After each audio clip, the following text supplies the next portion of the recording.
ሆርን ሪቪው እዛ ላይ የሚጻፉ ብዙ ነገሮችን አቅርቤላችኋለሁ። በቅርብ ጊዜ እንኳን አንድ ሁለት ነገሮች አቅርቤላችኋለሁ። አንደኛው አምባሳደር ሌንጮ ባቲ እሳቸው የጻፉት ጽሁፍ ነበረ።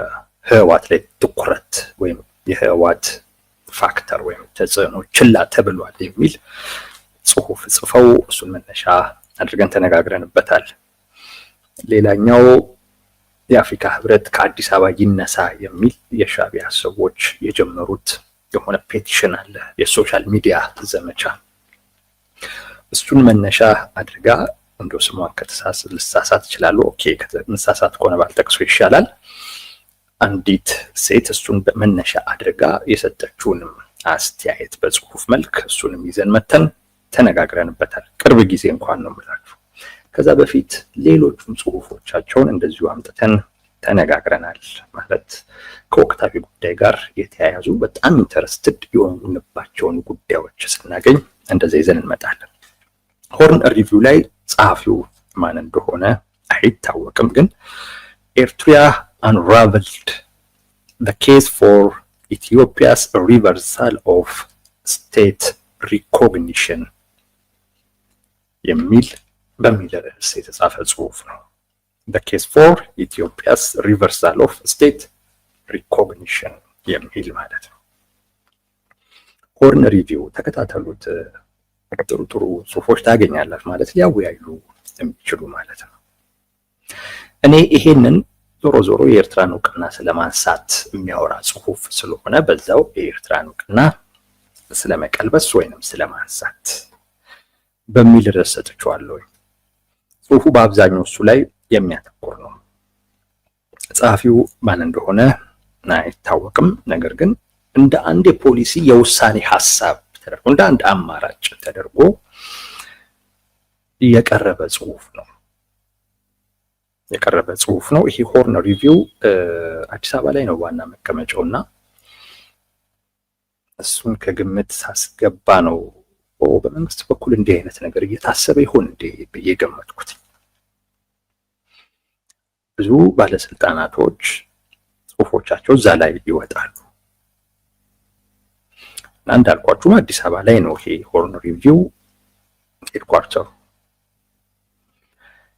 ስለዚህ እንደው ምናልባት በመንግስት በኩል ይሄ አማራጭ እየታየ ይሆን የሚል ጥርጣሬ ያጫረብኝ ከዛ አኳያ ነው እና ለዛም ነው ላቀርብ የፈለኩት። ጽሁፉም ጥሩና ሊያወያይ የሚችለው እንደገና በመንግስትም በኩል እየታሰበ ያለ አማራጭ አድርጌ ገምቻለሁ። አሁን ቅድም ካልኳችሁ ጉዳይ አንፃር በአብዛኛው ለመንግስት ምክር ሐሳብ የሚሰጡ ጽሁፎች ናቸው እዛ ሆርን ሪቪው ላይ በአብዛኛው እና ሄድኳርተሩም አዲስ አበባ ላይ ነው እንዳልኳችሁ። ስለዚህ በመንግስት በኩል ይሄም አማራጭ እየታሰበ ያለ ይመስላል። ብናወራበት ጥሩ ነው። ይህ ጽሁፍ ሲጀምር ዋና ነገሮቹን ነው የማቀርብላችሁ። ረጅም ጽሁፍ ነው በነገራችን ላይ፣ ሄዳችሁ አንብቡት። አንዳንድ ጥያቄዎችም ሊያስነሳ እንደሚችል አውቃለሁ። ግን እኔ ዋናዎቹን ብቻ ነው የማቀርብላችሁ። የኔ ሐሳብ ብዙም የለም፣ ጽሁፉን ብቻ ነው የማቀርብላችሁ።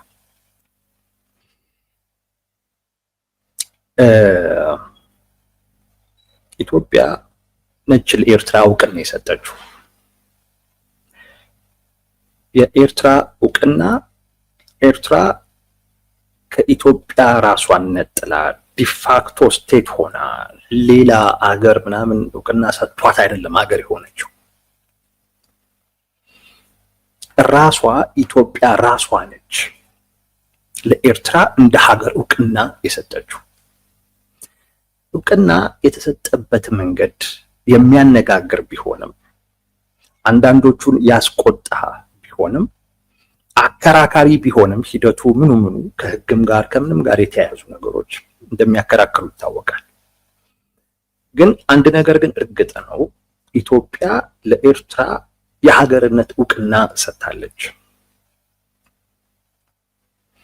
ያ ማለት ማዘር ስቴት ፐርሚሽን ይሉታል። ማዘር ስቴት ፐርሚሽን የእናት የሆነችው ሀገር የሰጠችው ፈቃድ እንደማለት ነው። ከራሷ ለተገነጠለችው ሀገር እውቅና ነው የሰጠችው። ያ ማለት በቃ ሌላው ሀገር በሙሉ ይከተላል ማለት ነው። እንደ ሀገር እዩዋት የሚል ፈቃድ ነው ኢትዮጵያ ለኤርትራ የሰጠችው።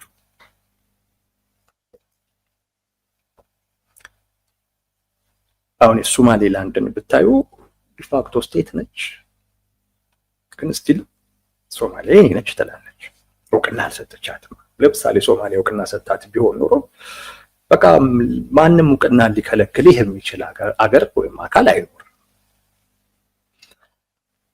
ኤርትራ በዛ አይነት መንገድ ነው እውቅና ያገኘችው። እንዳልኩት አከራካሪ ቢሆንም ቅሬታ የፈጠረ ቢሆንም ግን ይሄ አንድ ፋክት ነው እና እውቅና ስትሰጥ ኢትዮጵያ እውቅና ለመስጠት ያበቋት መነሻ ሀሳቦች ነበሩ። ኤርትራ ለ30 ዓመታት ያህል ሰልፍ ዲተርሚኔሽን በሚል ራስን በራስ ማስተዳደር በሚል ይዋጉ ነበር። ያ ኤርትራንም እንደ አንድ አውራጃ ኢትዮጵያንም እንደ ሀገር ጎድቷል። በጣም የተራዘመ ጦርነት ከመሆኑ ጋር በተያያዘ ጎድቷል። ስለዚህ ሁለቱ ሻዕቢያና ቲፒኤልኤፍ ደርግን ከጣሉ በኋላ የራሳቸውንም ፖለቲካዊ ትርፍ እና ጠቀሜታ ታሳቢ አድርገው ያን የግጭት ዘመን ያን የነበረውን የጦርነት ዘመን የሚያቆም እና አዲስ የትብብር አይነት ሁኔታ ሊፈጥር የሚችል አዲስ ምዕራፍ የሚከፍት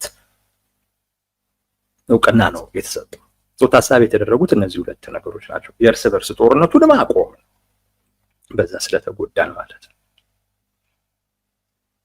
እሱን ለማቆም ኤርትራን ሀገር ማድረግ ስለሚያስፈልግ፣ ከዛ ውጪ ኤርትራ ደግሞ መንግስት ሆና ሀገር ደግሞ ሆና ከኢትዮጵያ ጋር በጋራ በሚያገናኟቸው ጉዳዮች በትብብር ደግሞ ለመስራትና በጋራ ለመጠቀም እነዚህ ሁለት ነገሮች ታሳቢ ተደርገዋል።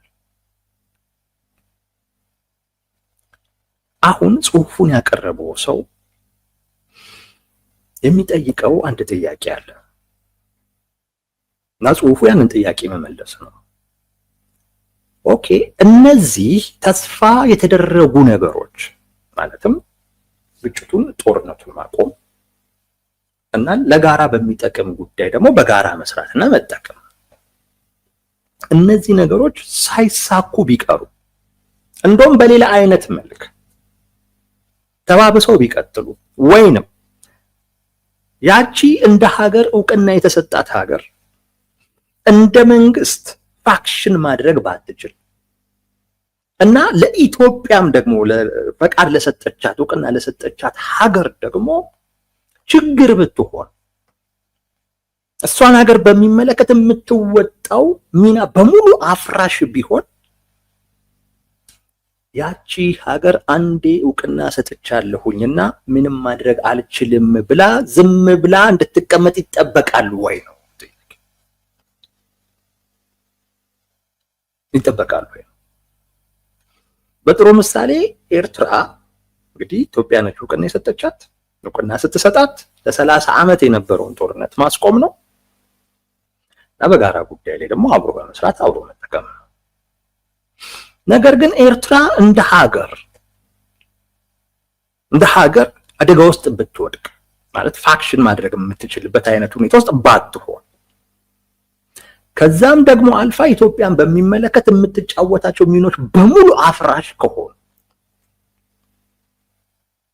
የኢትዮጵያ መንግስት ወይንም ኢትዮጵያ አንድ እውቅና ሰጥቻለሁኝና የ40 ቀን እድሌ ነው ብላ ዝም ብላ መቀመጥ አለባት ወይስ እንድትቀመጥ ይጠበቃል ወይ የሚል ነው መሰረታዊው ጥያቄ። ይህን ጥያቄ መመለሱ ነው ጽሁፍ። ይህን ጥያቄ መመለስ ጽሁፉን የሚያቀርበው ሰው በፍጹም ላይ ነው። ዝም ብላ እንድታይ መጠበቅ የለበት። ከህግም ከስትራቴጂም አኳያ ዝም ማለት የለባትም። እሱ አይጠበቅም። ለዚህ ድምዳሜው ደግሞ መነሻ የሚሆነው እውቅና መስጠት ማለት የማይቀለበስ በቃ ዘላቂ አንዴ ከተሰጠ በኋላ ዘላቂ የሆነ ነገር ማለት አይደለም። ዘላቂም አይደለም፣ የማይቀለበስም ወይም ሊሰረዝ የማይችልም ጉዳይም አይደለም። እንደዛ አይደለም። ሊሰረዝ ይችላል፣ ሊነሳ ይችላል፣ ያ ውሳኔ ሊቀለበስ ይችላል። ተስፋ ተደርገው የነበሩ ነገሮች ካልተሳኩ እና ችግር ከሆነ የተፈጠረው እውቅና ሊመለስ ሊቀለበስ ይችላል ነው መከራከር ይችላል። አንድ እውቅና ሰጥቻለሁ የ40 ቀን እድሌ ነው በቃ ምንም ልመልሰው አልችልም የሚባል ጉዳይ አይደለም። ይሄንን የሚያስገድድ የዓለም አቀፍ ህግ የለም። ይሄን የሚያስገድድ የዓለም አቀፍ ህግ የለም። እውቅና የሚመለስ ጉዳይ ነው። ያ መንግስት ሲሰራ ብሮድ የሆነው ፕሪንሲፕል ይላል፣ ሰፊው የሆነው የእውቅና ፕሪንሲፕል ያ እውቅና የተሰጠው ሀገር ፋክሽን ማድረግ ሲችል ወይም ያ መንግስት ፋክሽን ማድረግ ሲችል ከዛ ውጪ እውቅና የተሰጠበትን ምክንያት ማሟላት ሲችል፣ ለምሳሌ ግጭት ማቆም ከሆነ ግጭቱ ሲቆም፣ ትብብር የሚፈጥር ግንኙነት መፍጠር ከሆነ ያንን ማድረግ የሚችል አይነት መንግስት ሆኖ ሲቀጥል ኦፍ ኮርስ፣ ካልሆነ ግን ሊቀለበስ ሊመለስ የሚችል ነው። አትቀለበስም አትመልስም ብሎ የሚያስገድድ ዓለም አቀፍ ህግ የለም። ኤርትራ ከዚህ አንጻር የኢትዮጵያ መንግስት ለኤርትራ የሰጠውን እውቅና ማንሳት ይችላል ወይስ አይችልም፣ ወይስ አለበት ወይስ የለበትም የሚለውን ጽሁፉን የሚያቀርቡ ሰው ያነሳል። አንዱ መለኪያው የኤርትራ መንግስት በሁሉም መለኪያ መስራት አቁሟል ወይም ዲስፋክሽናል ሆኗል እና ኤርትራም እንደ ሀገር ኮላፕስ ልታደርግ ትችላለች።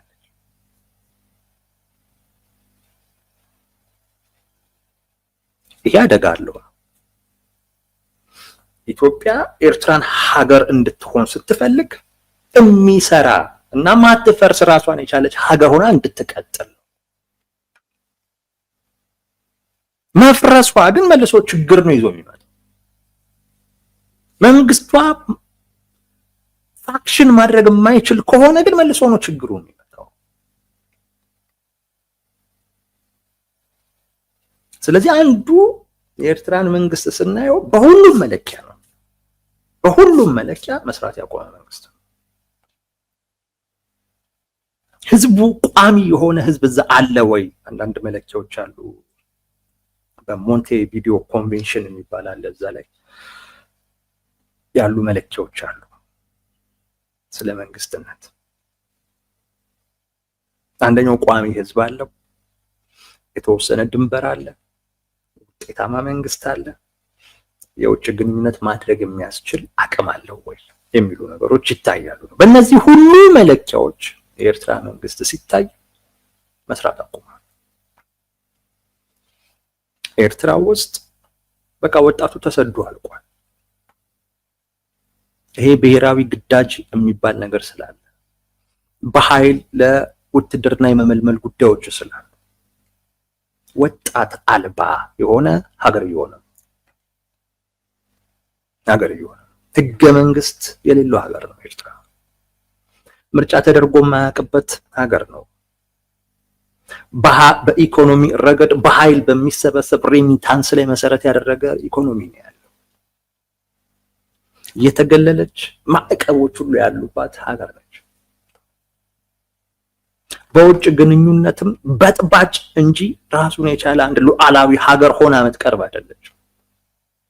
ተልእኮ ተቀብላ የምትበጠብጥ አይነት ሀገር ነው ያደረጋት ኢሳያስ አፈወርቂ።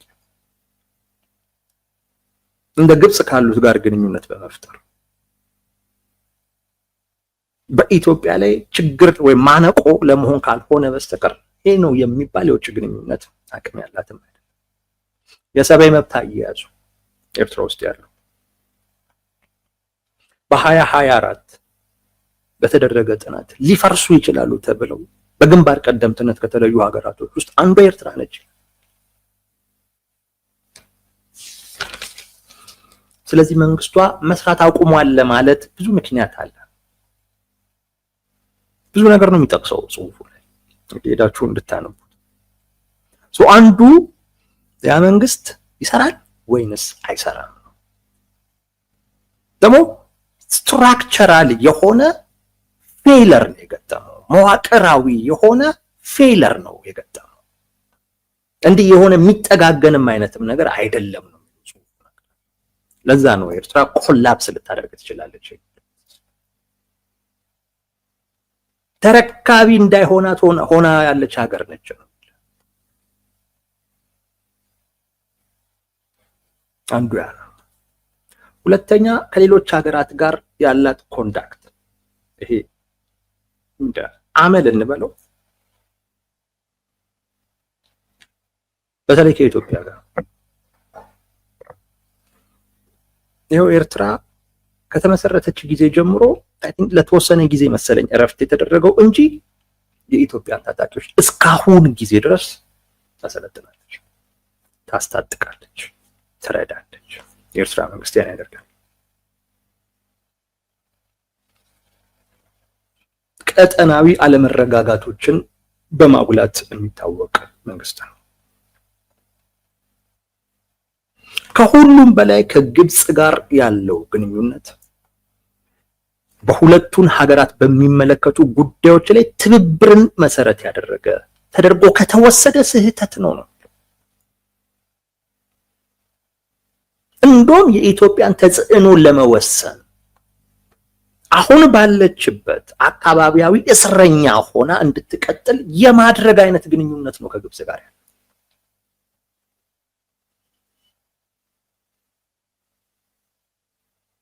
አከራካሪ ቦታዎች ላይ ሰራዊት ያሰፍራል።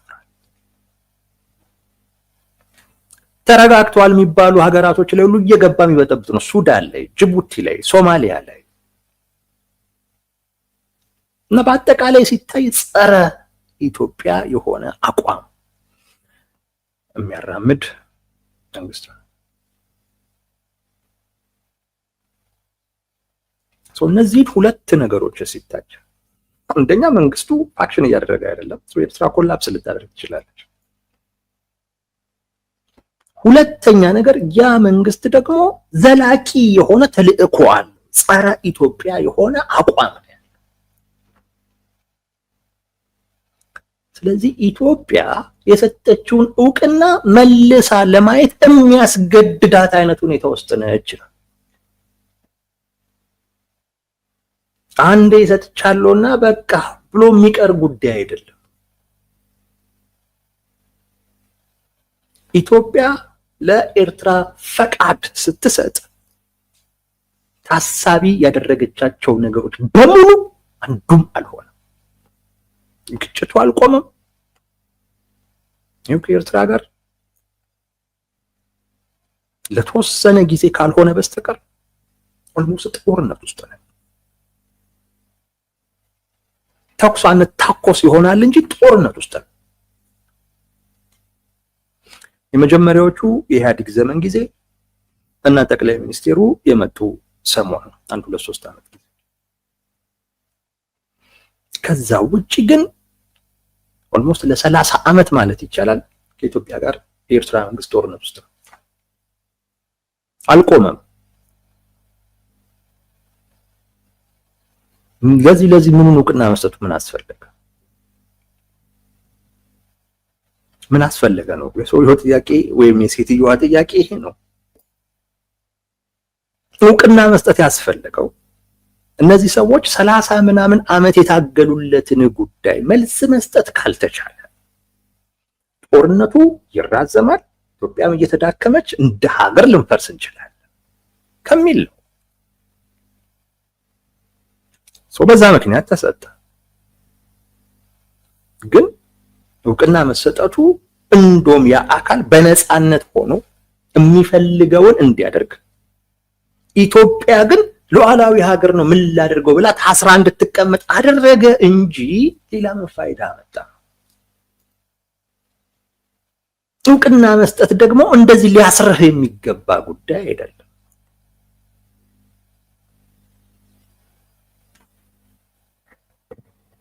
ሊያስርህ የሚገባ ጉዳይ አይደለም። እውቅና መስጠት ኃላፊነት መስጠት ነው። አዘ ሴም ታይም እሱን ሳይወጣ ሲቀር ደግሞ ተጠያቂነት አለው። እሱን ማሳየት ይገባል። እሱን ማሳየት ይገባል። እውቅና መስጠት ተጠያቂ ምን ሊያደርግ እንደሚችል ጭምር የሚያሳይ አይነት ምልክት ይሰጣል። ኢትዮጵያ እውቅናዋን ብታነሳ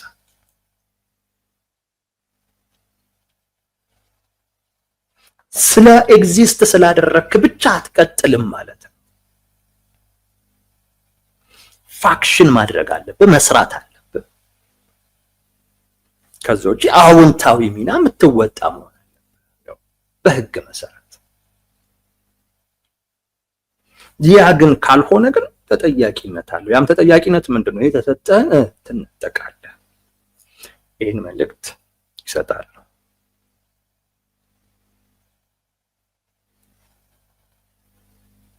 ኢትዮጵያ ሌጂቲሜት ማድረግ አለባት ነው የሚለው። ያን ግን ስታደርግ ወዲያው ኢትዮጵያን በፊት ማነው ኤርትራ በፊት እንደነበረችው ኢትዮጵያ ውስጥ ያለች አንድ አውራጃ አያደርጋት፣ ከዩኤንም አያሰርዛት። እንደዛ ማለት አይደለም እኮ ነው። አነሳች ማለት ኢትዮጵያ እነዚህ ነገሮች ይኖራሉ ወዲያው ማለት አይደለም። እንደውም ክርክርም ሊነሳ ይችላል። ትችቶች ሊኖሩ ይችላሉ። የቅኝ ግዛት ወቅት የነበሩ ድንበሮች ይጠበቁ የሚል፣ የተባበሩት መንግስት አካል ነች እንዴት እንደዚህ ይደረጋል የሚል ነገር ሊነሳ ይችላል። ቀጠናውን አለመረጋጋት ውስጥ ሊከት ይችላል የሚል ነገሮች በሙሉ ሊነሱ ይችላል።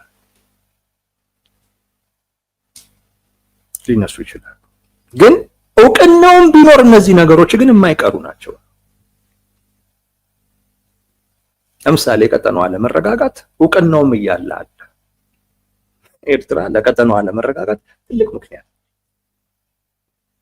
ምክንያት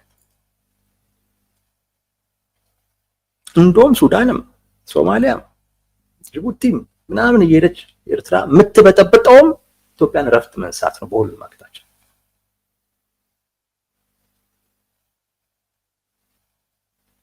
አቅጣጫ። ኢትዮጵያን የመጥመድ ጉዳይ ነው። ስለዚህ እውቅናውም እያለ የቀጠናው ጉዳይ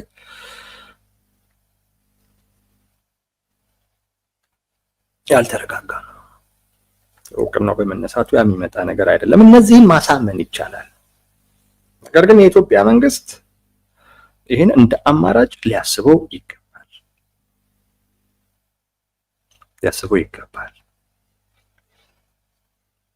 ትልቁና ወሳኙ ነገር በቀጠናው ላይ ያለውን ስሌት ይቀይራል። መሰረታዊ በሆነ አይነት መልኩ ይቀይራል። ኢትዮጵያ ያንን ያነሳች ጊዜ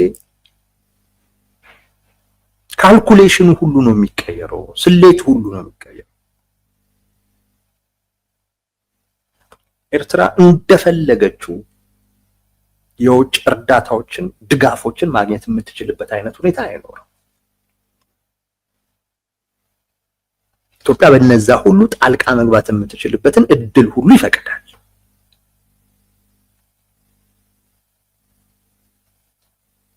በድርድር ወቅት ወይንም በዲፕሎማሲ ስራ ላይ እንደ አንድ አቅም ይሄንን ጉዳይ ማንሳቱ እንደ አንድ አቅም እንደ አንድ መደራደሪያ ሁሉ አድርጋ ልትጠቀመው ትችላለች። ኤርትራ ውስጥ ተገፍተው ያሉ ማህበረሰቦችን በሚመለከት ክሌም አላት ኢትዮጵያ። እሱን እንደገና መልሳ ማረጋገጥ ትችላለች። ከሁሉ በላይ የባህር በር ጥያቄዋን ተገቢና ህጋዊ ያደርገዋል። ከሁሉም በላይ የባህር በር መጠየቅ የምትችለው ይሄን ስታደርግ፣